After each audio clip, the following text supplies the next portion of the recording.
महादेव का फल ज्योतिष शास्त्र में आपका स्वागत है। आज के टॉपिक में हम चर्चा करने जा रहे हैं वैदिक ज्योतिष शास्त्र के अंतर्गत षष्ठम भाव से संबंधित प्रमुख योग पर, अर्थात जन्म कुंडली के छठे घर पर आज हम चर्चा करेंगे कि किन किन ग्रहों के योग से हमें शुभ अशुभ फल भुगतना पड़ता है। इन्हीं टॉपिक पर आज हम चर्चा करेंगे।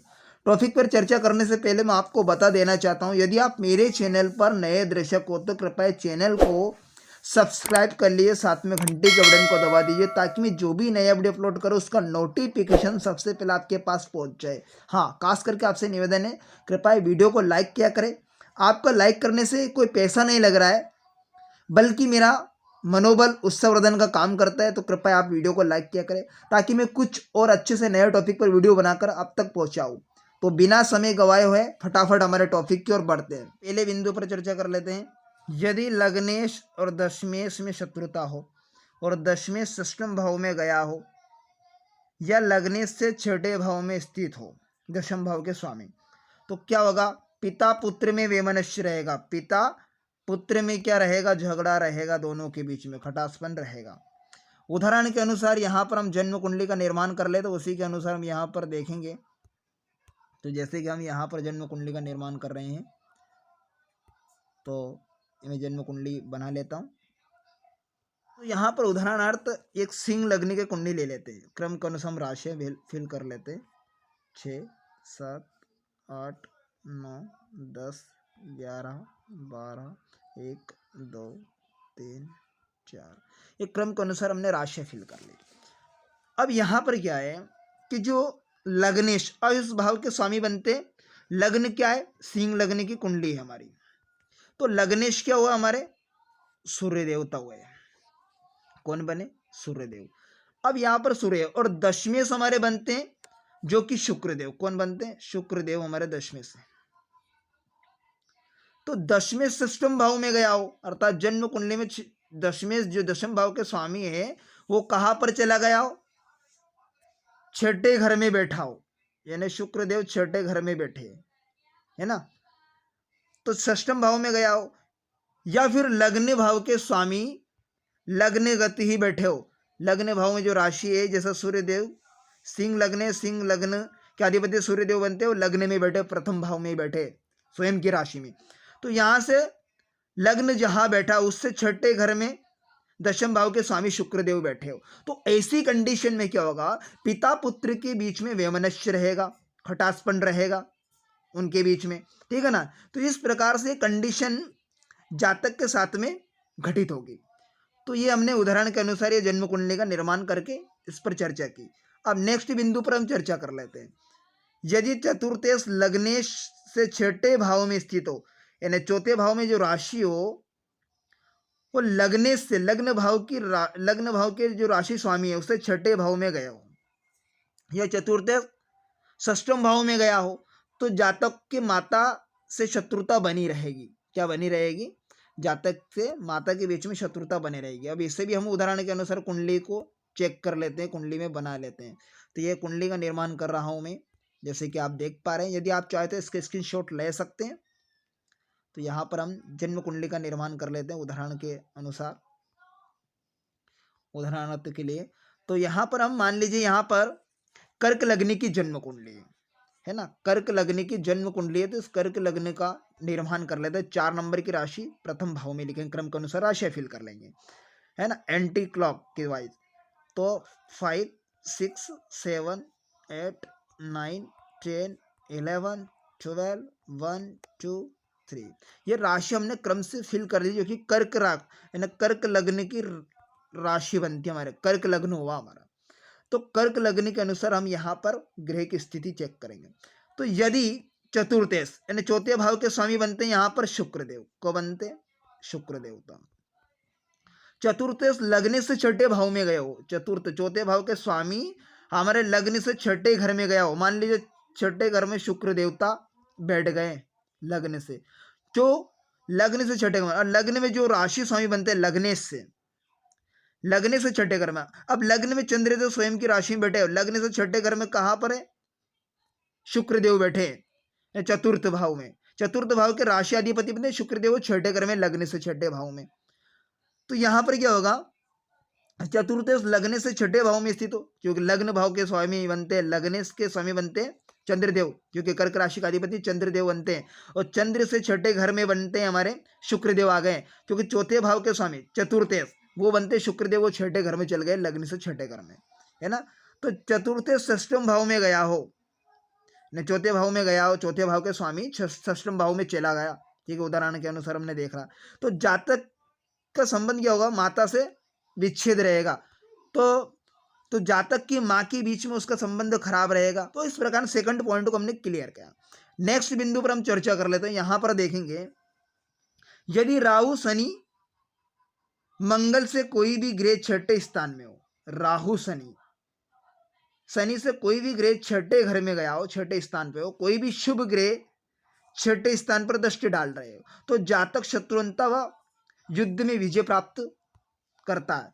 अब यहां इस पॉइंट को हम क्लियर करेंगे, उदाहरण के अनुसार हम फिर वापस एक जन्म कुंडली का निर्माण कर लेते हैं, जैसे कि आप देख पा रहे हैं।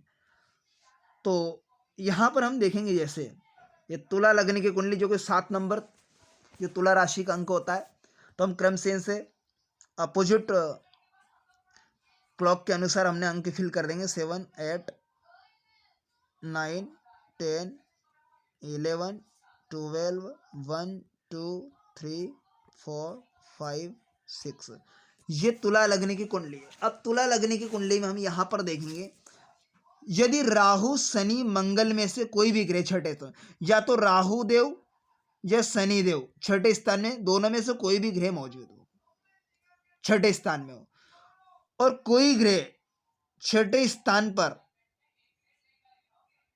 पर दृष्टि डाल रहा हो, शुभ ग्रह की दृष्टि हो। मान लीजिए यहां पर बृहस्पति देव यहां पर बैठे 12th हाउस में, है ना, 12वें घर में, वे भाव में बृहस्पति की दृष्टि डाल रहे हैं यहां पर, तो राहु शनि पर है, तो 1, 2, 3, 4, 5, 6, 7, यानी 7वीं दृष्टि, पूर्ण दृष्टि से राहु पर या शनि, राहु या शनि दोनों में से कोई भी ग्रह मौजूद हो, है ना, छठे घर में, और उसमें शुभ ग्रह की दृष्टि, बृहस्पति की शुभ ग्रह की दृष्टि इन पर डल रही है।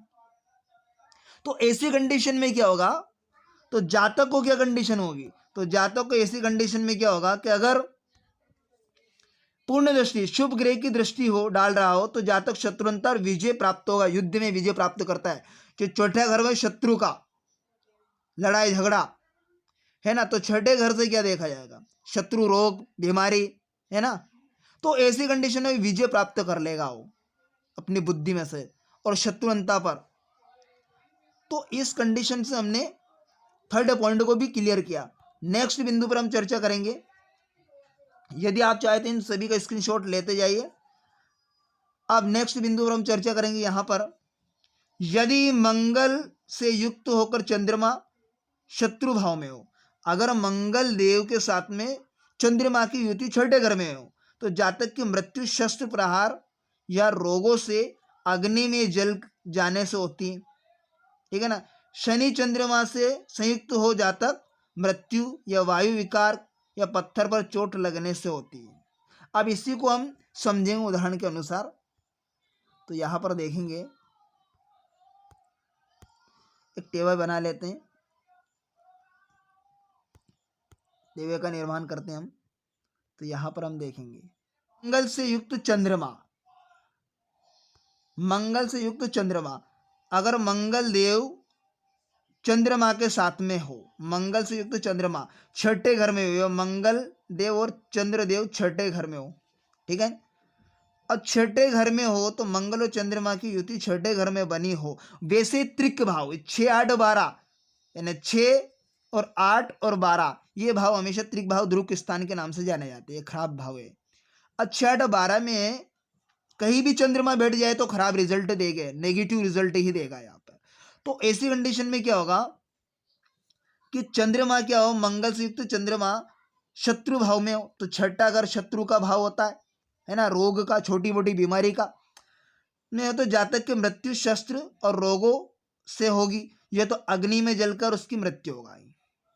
और यदि शनि से चंद्रमा युक्त हो, अगर मान लीजिए शनिदेव यहाँ पर युक्त हो, शनिदेव यहाँ पर युक्त हो, शनिदेव साथ में हो चंद्र के साथ में, तो ऐसी कंडीशन में क्या होगा कि जातक को मृत्यु, वायु विकार या पत्थर से चोट लगने से जातक की मृत्यु होगी इस योग में। ठीक है, नेक्स्ट योग पर हम चर्चा कर लेंगे, तो अगले बिंदु पर चर्चा करेंगे। तो यहां पर देखेंगे यदि छठे भाव का अधिपति अर्थात जो राशि होगी छठे घर में उसी के स्वामी सूर्य से युक्त होकर लग्न भाव या आयु भाव में स्थित हो, अर्थात आयु भाव एर्थ हाउस जिसे अष्टम भाव को आयु भाव कहा जाता है। ठीक है ना, तो जातक के मुख्य मस्तिष्क पर घाव होगा यदि चंद्र से युक्त होगा। मान लीजिए उदाहरण के अनुसार यहां पर हम देखेंगे, जन्म कुंडली बना लेते हैं, तो हम यहां पर जन्म कुंडली का निर्माण कर लेते हैं। तो यहां पर देखेंगे यदि छठे भाव का अधिपति सूर्य से युक्त होकर, छठे भाव का स्वामी सूर्य से युक्त होकर लग्न भाव या आयु भाव में स्थित हो तो मुख्य मस्तिष्क पर घाव होता है। मुख्य मस्तिष्क पर क्या होगा, घाव होगा जातक को। तो यहां पर हम उदाहरणार्थ हम जन्म कुंडली को समझ लेते हैं, निर्माण कर लेते हैं जन्म कुंडली का।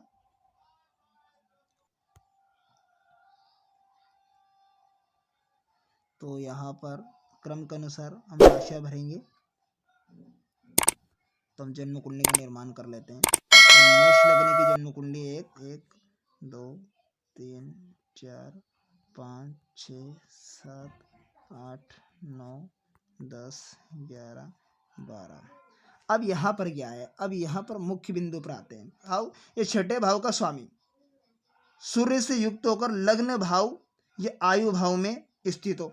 छठे भाव का स्वामी कौन बन रहे, बुध देवता बन रहे यहाँ पर, है ना। तो बुध देव है छठे भाव के स्वामी।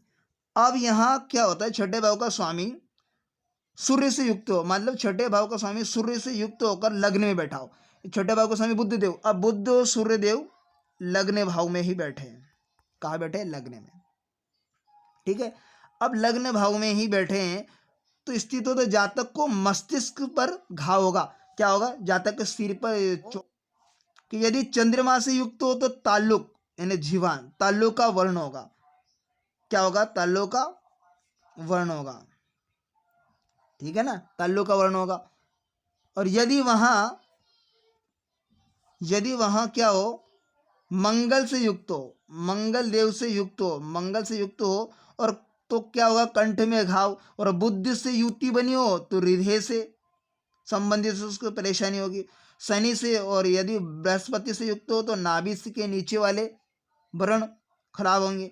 और शुक्र से युक्त होगा तो आंख में घाव होगा, है ना। शनि से युक्त होगा तो पैरों में क्या होगा, व्रण होगा। राहु केतु से युक्त होगा, मुख पर घाव होता है। इस प्रकार से इस योग पर हमने चर्चा की। अब नेक्स्ट बिंदु पर हम चर्चा करें, नेक्स्ट योग पर चर्चा करेंगे। यदि द्वादश भाव में अर्थात जन्म कुंडली के 12वें घर में बृहस्पति और चंद्रमा का योग हो, है ना।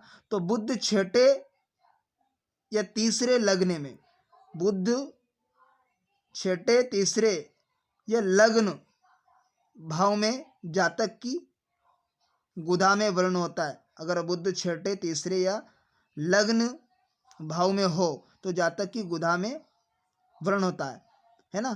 तो तीसरे छठे भाव में अगर बृहस्पति चंद्रमा का मेल योग हो द्वादश भाव में, जैसे पुनः समझ लेते हैं हम, तो यहां पर हम समझेंगे फिर पुनः। द्वादश भाव में बृहस्पति स्थित हो, मान लीजिए बृहस्पति देव 12वें घर में हो, ठीक है ना। ये द्वादश भाव में बृहस्पति 12वें घर में और साथ में चंद्रमा भी बैठे हैं, जिसे गजकेसरी योग बोला जाता है। तो बुध देव छठे तीसरे या यह लग्न भाव में हो, या बुध तीसरे में हो या छठे घर में हो, ठीक है, या फिर लग्न भाव में हो।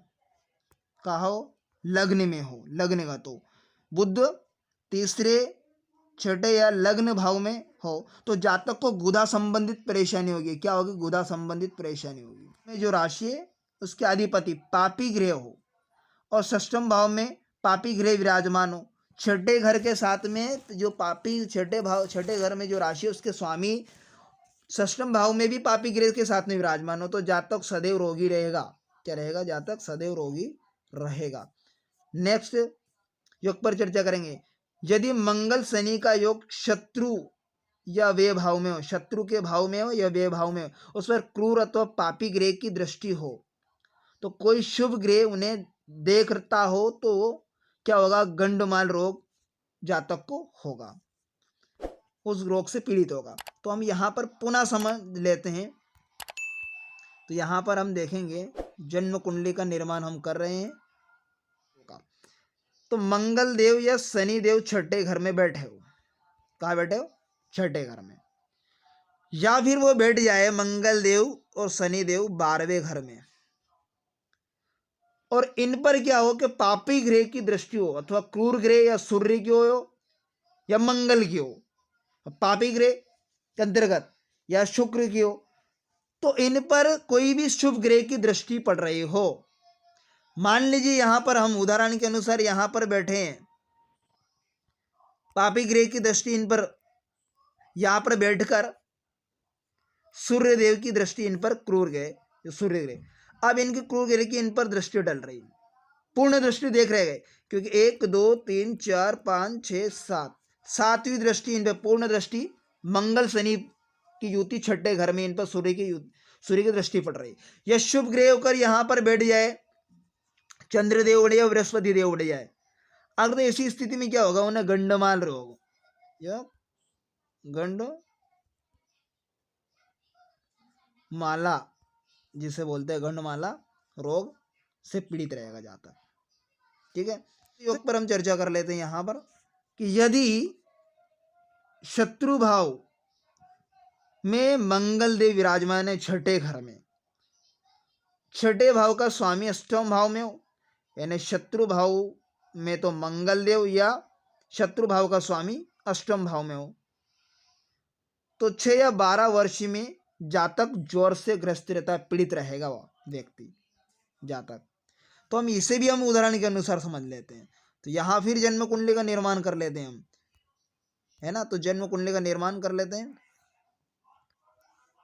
इसी के अनुसार हम समझेंगे क्योंकि पढ़ना बेहतर नहीं होता है, पढ़कर तो हर कोई बता देता है, लेकिन हम समझना बेहतर होता है। ठीक है ना। तो यहाँ पर हम देखेंगे यदि शत्रु भाव में मंगल हो, मान लीजिए छठे घर जैसे शत्रु भाव रोग द्वेष है ना, ऐसे त्रिक भाव के अंतर्गत भी माना जाता है। छठा घर होता है शत्रु भाव रिपु, छोटी मोटी बीमारी, इसमें क्या हो? मंगल देव यहाँ पर बैठे हो, ठीक है। और शत्रु भाव में जो भी राशि हो, मान लीजिए यहां पर वृषभ राशि हो तो वृषभ राशि के स्वामी बनता हो, जो भी राशि आएगी तो इस राशि के स्वामी मान लीजिए अष्टम भाव में बैठ गए, जो कि वृषभ राशि के अधिपति बनते वृषभ के शुक्र देव, वो 8वें घर में बैठ गए, है ना, मृत्यु भाव में पहुंच गए, जिसे बोले अष्टम भाव। क्या बोले? आयु का घर या अष्टम भाव। अब इस अष्टम भाव में षष्टम भाव के स्वामी बैठ गए, जो छठे घर में मंगल देव है वो मंगल देव छठे घर में वृषभ राशि में बैठे हैं, उदाहरण के अनुसार समझ रहे हैं हम। अब जो वृषभ राशि के इसके स्वामी बन रहे, जो राशि है उसका स्वामी बनते हैं शुक्र देव, वो कहां पर बैठ गए? अष्टम भाव में बैठे। तो ऐसी कंडीशन में जातक को क्या होगा कि 6 से 12 वर्ष की आयु में 6 से 12 वर्ष में क्या होगा? वो ज्वर से ग्रस्त होगा, ज्वर से ग्रस्त होगा, पीड़ित रहेगा। ठीक है ना। इस प्रकार से इस योग पर हमने चर्चा की। तो नेक्स्ट योग पर हम चर्चा करेंगे अभी। यदि शत्रु भाव में चंद्रमा शनि से युक्त हो छठे घर में तो पाप ग्रह की दृष्टि पाप ग्रह की शत्रु भाव पर दृष्टि हो, छठे घर में चंद्रमा और शनि का मेल हो, छठे घर में शनि चंद्र की युति, जिसे विष योग बोला जाता है वैदिक ज्योतिष शास्त्र में। ठीक है ना। इसकी युति हो तो, और पाप ग्रह की दृष्टि उन पर हो या शत्रु ग्रह की दृष्टि भाव पर पड़ रही हो, शत्रु भाव पर, छठे घर पर शत्रु ग्रह की दृष्टि पड़ रही हो, है ना, या पापी ग्रह की दृष्टि हो, तो ऐसी कंडीशन में क्या होगा, जातक को क्या होगा, तो जातक को 55 वर्ष में रक्त कुष्ठ का, शनि छठे भाव में हो, यदि शनि देव छठे भाव में हो, छठे भाव में हो, लग्न में, लग्न में हो तो जातक अंतिम आयु से वात व्याधि से पीड़ित होगा। उदाहरण के अनुसार इसे भी हम समझ लेते हैं। तो यहाँ पर हम जन्म कुंडली का निर्माण कर लेते हैं। यहाँ पर 8 नंबर, तो हम क्रम के अनुसार राशि फील कर ही लेते हैं, है ना। 12, 1, 2, 3, 4, 5, 6, 7। अब यहाँ पर समझना है कि यदि शनि छठे भाव में हो, छठे घर में शनि देव विराजमान, ठीक है, और लग्न में हो, मान लीजिए मंगल देव लग्न में ही बैठे, जो कि उग्र स्वभाव के होते हैं, लग्न में ही मंगल देव बैठ गए, ठीक है ना, तो लग्नेश क्या बने, मंगल देव हमारे लग्न में, जो राशि वृश्चिक राशि का अधिपति मंगल देव, वो लग्न में ही बैठ गए।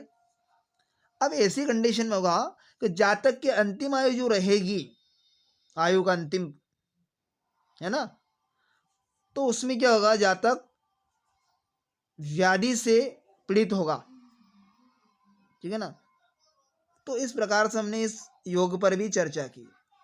जरूरी नहीं इसी प्रकार से कुंडली में योग बना है।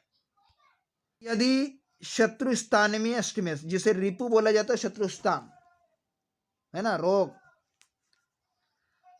अष्टमेश में हो, रिपु स्थान में, शत्रु भाव में अष्टमेश हो, अष्टम भाव के स्वामी हो, अष्टमेश यानी रिपु स्थान में अष्टमेश और चंद्रमा से युक्त हो, जो अष्टम भाव के स्वामी, अष्टम भाव में जो राशि होगा उसके राशि के अधिपति चंद्रमा से संयुक्त होकर वे भाव के स्वामी लग्न में स्थित हो, और वे भाव के स्वामी लग्न में स्थित हो, तो 4 पैर के जानवरों से इन्हें सावधानी बरतनी होगी।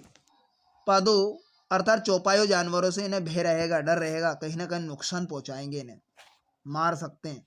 तो हम यहाँ पर भी इसी उदाहरण के अनुसार समझ लेंगे, ठीक है। तो फिर पुनः हम टेबे का निर्माण कर लेते हैं, पुनः हम टेवा बना लेते हैं।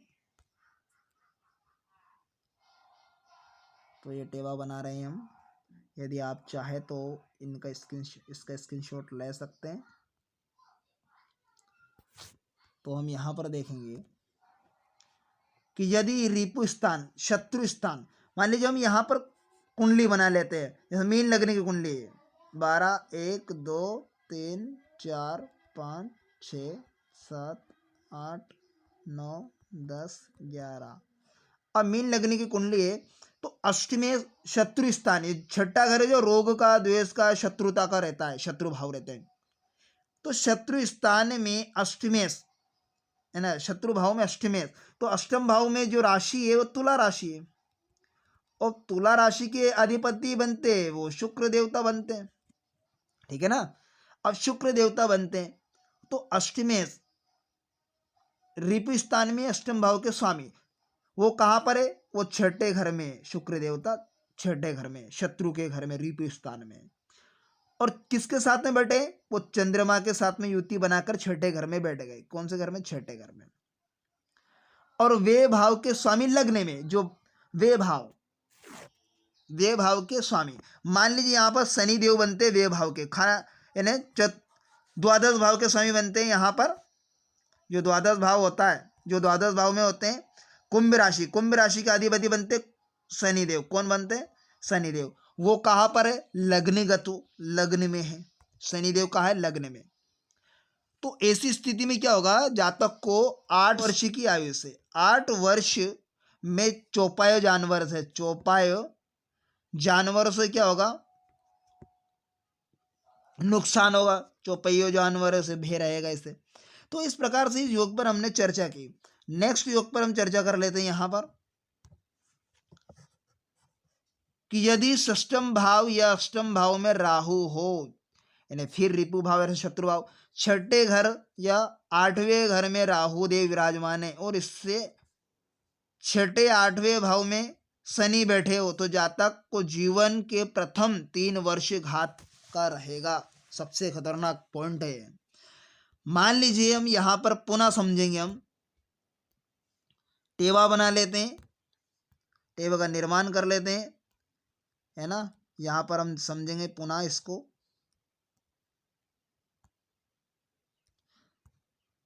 छठे भाव या अष्टम भाव में मान लीजिए छठे घर में राहु देव बैठे।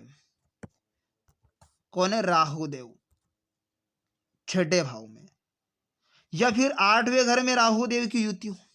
छठे घर में हो या 8वें घर में हो, दोनों में से किसी भी एक घर में हो, और इससे जहां पर बैठे हैं राहु की स्थिति जिस भाव में बैठ, यानी छठे भाव में बैठे हो, तो छठे भाव से छठे 8वें भाव में शनि बैठना चाहिए जहां पर अगर बैठे हो। या तो फिर क्या होगा, षष्ठम या अष्टम भाव में राहु हो तथा इससे छठे 8वें भाव में, जैसा राहु थे छठे घर में, अब इससे 8वें भाव में 1 2 3 4 5 6 7 8, अर्थात लग्न में ही अगर शनिदेव बैठ गए राहु से, जहां राहु छठे घर में राहु बैठे, यहां से गिनेंगे 1 2 3 4 5 6, 1 2 3 4 5 6, अर्थात शनिदेव बैठ गए यहां पर एकादश भाव में, ठीक है। या फिर राहु यहां पर बैठा 8वें घर में। अब राहु से छठे 8वें भाव में हम क्या गिनेंगे? भाव गिनेंगे 1 2 3 4 5 6 7 8, या फिर तीसरे भाव में शनि बैठ गए, तीसरे घर में राहु से। अगर राहु छठे घर में बैठे हो तो छठे घर में अगर शनि बैठा हो राहु के साथ में, तो प्रथम वर्ष 3 वर्ष घात कहते हैं। या फिर अष्टम भाव में भी बैठ गए, इससे छठे या 8वें भाव में शनि बैठ गए, तो यहाँ पे 8वें भाव में शनि, जैसे गिनेंगे तो थर्ड हाउस में 8वां भाव हो रहा है, तो ऐसी कंडीशन में भी यहां से गिनेंगे 8वां, 1 2 3 4 5 6 7 8, तो लगने में शनि, ठीक है। तो इस प्रकार से योग होता है, योग घटित होता है। इसकी वजह से क्या प्रथम जो वर्ष होगा वो क्या होगा? घातक वर्ष रहेगा जातक के लिए। तो ठीक इस प्रकार से आज हमने छठे भाव जन्म कुंडली के छठे घर पर हमने संबंधित प्रमुख योगों पर चर्चा की। तो आशा करता हूं आज का टॉपिक आपको बेहद इंटरेस्टिंग समझ में आएगा। मिलते हैं किसी नेक्स्ट वीडियो में, तब तक के लिए आप मुझे दीजिए इजाजत। ओम नमः शिवाय मित्रों।